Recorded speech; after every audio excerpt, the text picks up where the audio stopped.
Alright, so on the W220, 221, sorry, with the 4Matic, the oil pan configuration is different than the rear-wheel drive, if it would focus.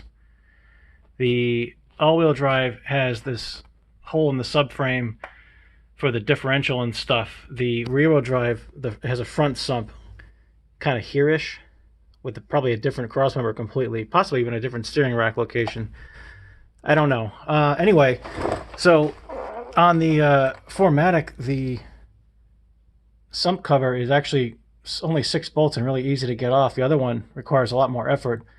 I believe that this connector right here is the oil level sensor. Come on, oil level sensor plug. So I'm thinking that if I pull this cover, I'm going to be able to access the sensor in there. So that's probably what I'm going to do.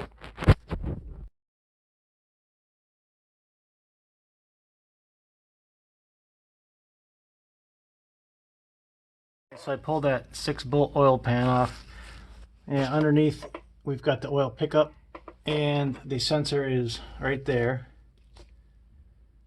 And I have to get those 2 bolts out. That torques and that torques. And then way up in there, see if I can zoom in on it.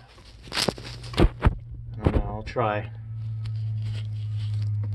I think it's that one right there.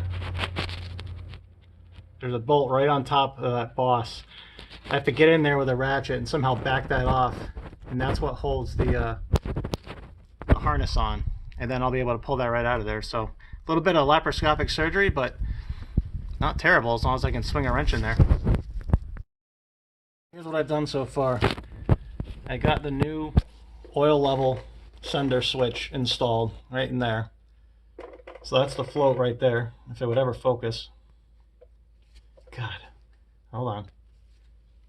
So that's the new oil level switch bolted up, and then that's the clip, and then right there is the bolt that's upside down, if you will, that I had reached in with a 5/16 wrench, and the only way I was able to reach it is by removing the oil pickup. Where's that? There it is. So I removed the oil pickup so I could get my hand in there, and then it worked a little bit at a time. And I got that bolt out, just an E10. Pop the new plug O-ring through, clip that on, got these all tight, and that's it. So the next step is to figure out whether the Viton thicker O-ring or the thinner nitrile O-ring is the correct O-ring for the pickup. And I'm going to test fit that now.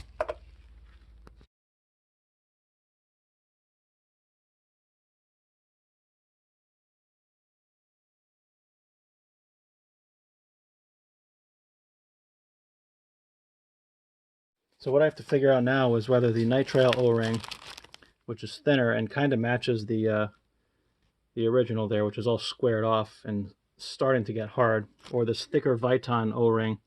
The Viton green one is that part number there, the 027-997-3848. It looks like they put them in the same bag, so I don't have the other number handy. I'll try to put it up on the screen, but I thought that the Viton was for the earlier cars and the nitrile was actually for the later cars. I'd rather use the thicker Viton gasket. It won't harden like the nitrile stuff will. So I'm going to see if I can jam this pickup in there without too much of a fight. If I can, I'm going to run that. If it just seems too tight and I'm going to break something, I will put the nitrile one on. So let's see what happens.